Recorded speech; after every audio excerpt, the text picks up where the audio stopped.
আসসালামু আলাইকুম, কেমন আছেন সবাই? আজকে আমার বাসায় গেস্ট আসবে আর আমি অনেক এক্সাইটেড, কারণ আমি আজকে অনেক আইটেম রান্না করব। তো সারাদিন জুড়ে কি কি রান্না করি না করি আর কারা কারা আসবে আমার বাসায় সব কিছু মিলিয়ে থাকবে আজকের ভিডিওতে। তো সব কিছু দেখতে থাকো ভিডিও আর এনজয় করতে থাকো। একটা কথা না বললেই না, এই সমস্ত রান্না করতে গেলে না পেঁয়াজের 13টা বেজে যায়। তো এখানে বেরেস্তা করার জন্য অনেকগুলো পেঁয়াজ নিয়েছি, বেরেস্তাও করেছি। আর ম্যারিনেট করা চিকেনটা কিন্তু আমি এখন ডুবো তেলেতে দিয়ে দিব। আর ডুবো তেলে এটাতে আমি কিন্তু বেরেস্তা করেছিলাম সেই তেলেই। আর এক এক করে আমি আগে লেগ পিসগুলো দিয়ে দিয়েছি, যেহেতু আমার কড়াই ছোট তাই জায়গাও কম, আমি দুই ভাগে ভাগ করে নিয়েছি। পরে সিনাগুলো ভেজে নিয়েছি। এইভাবে প্রত্যেকটা চিকেন ভেজে আমি একটা কড়াইতে রেখে দেই। তারপর গতকাল রাতে গরুর মাংসটা ম্যারিনেট করা ছিল, সেটাতে একটু তেজপাতা দিয়ে আমি চুলাতে বসাই দেই। আর গরুর গোস্ত মানে আলু, আর আলু তো সেই স্বাদ বাচ্চাদের জন্য। তো এখানে তো আমাদের অনেক বাচ্চাই আছে, তো এটাতে আমি লবণ হলুদ মাখিয়ে সেই পেঁয়াজ বেরেস্তা তেলের মধ্যেই আমি আলুগুলো ভেজে নিয়েছি।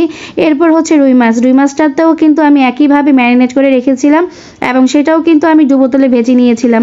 আর ডুবো তেলে কিছু না কিছু ভাজতে আমার এত ভালো লাগে, বোঝানোর মতো না।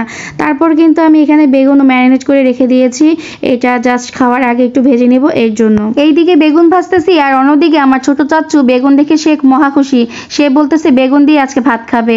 আর অন্যদিকে তো আমার গরুর মাংসটা একদমই হয়ে গেছে, ভিডিও ক্লিপটা নেওয়া হয়নি। আর তাছাড়া এদিকে কিন্তু আমার রুই মাছটাও একদম টমেটো দিয়ে ভুনা করে ফেলছি, অনেক সুস্বাদু ছিল। আর কালার দেখলে তো বোঝাই যায় রে ভাই কতটা কি মজা হতে পারে। এখন আমি রোস্ট রান্না করব, তার জন্য চুলার মধ্যে কড়াই বসাইছি, পেঁয়াজ ময় মশলা সব দিছি। কিন্তু এখন কথা হচ্ছে আমি কিভাবে রোস্ট রান্না করি। এটা আমি বাবুর্চি স্টাইলে রোস্টটা রান্না করি আর অনেক মজাও হয়। আর তোমরা যদি চাও যে এটা আলাদাভাবে একটা ভিডিও করে দিয়ে যে কিভাবে কি রোস্ট রান্না করি, অবশ্যই তোমাদের জন্য ভিডিও তৈরি করে দেবো, কিন্তু আমাকে একটা কমেন্ট করে জানাতে হবে আমি ভিডিও তৈরি করব কিনা।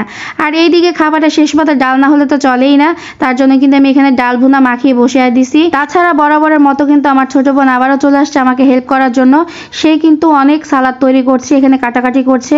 আর আমি সবসময় কিন্তু আমার রান্নার ক্ষেত্রে মেহমানের ক্ষেত্রে কিন্তু আমি চাষি চালটা ব্যবহার করি, যেহেতু আমি চাষি চালটা পাইনি তাই চিনি গুঁড়া চালটাই নিয়ে আসছি। এখানে কিন্তু আমি প্রায় 2 কেজি চাল নিয়েছি। আর এই তো আমি পোলাওটাও বসাই দিছি, এখন বলক আসছে, তো আমি 4 কিনারটা কাঁচি নেওয়ার পরে আমি এটাকে দমে বসিয়ে দিব। আজকে কি কি রান্না করলাম তা এক ঝলক দেখিয়ে দিই। প্রথমে রান্না করেছি রোস্ট, তারপর গরুর মাংস দিয়ে আলু দিয়ে রান্না করেছি, এরপর রান্না করেছি টমেটো দিয়ে রুই মাছ, আর করেছি মাওয়া ঘাটের বেগুনের চাক ভাজি, সাথে ছিল ডাল ভুনা, সাদা ভাত, সালাদ এবং ছিল সাথে পোলাও। একই সাথে সবাই কিন্তু রাতে আমার বাসায় ডিনার করেছিল।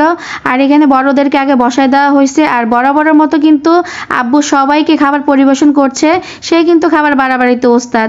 আর দ্বিতীয় দফায় কিন্তু আমরা যত মেয়েরা ছিলাম চাচি সহকারে সবাই কিন্তু আমরা দ্বিতীয় দফায় বসেছি। আর খাইতে বইসা আর কত যে দুষ্টামি আর ফাজলামি, যখন ক্যামেরা অন করছি কারো মুখে কোনো কথা নাই, শুধু খাই খাই পার্টি। যাই হোক, সবকিছু মিলিয়ে আলহামদুলিল্লাহ সেই দিনটা কিন্তু ভোলার মতো না, অনেক মজা করেছিলাম। ভিডিওটা দেখেই বুঝতে পেরেছেন কতটা হা হা হি হি হচ্ছে। আর এই তো আজকের ভিডিও এই পর্যন্ত, সবাই ভালো থাকবেন, সুস্থ থাকবেন, আল্লাহ হাফেজ।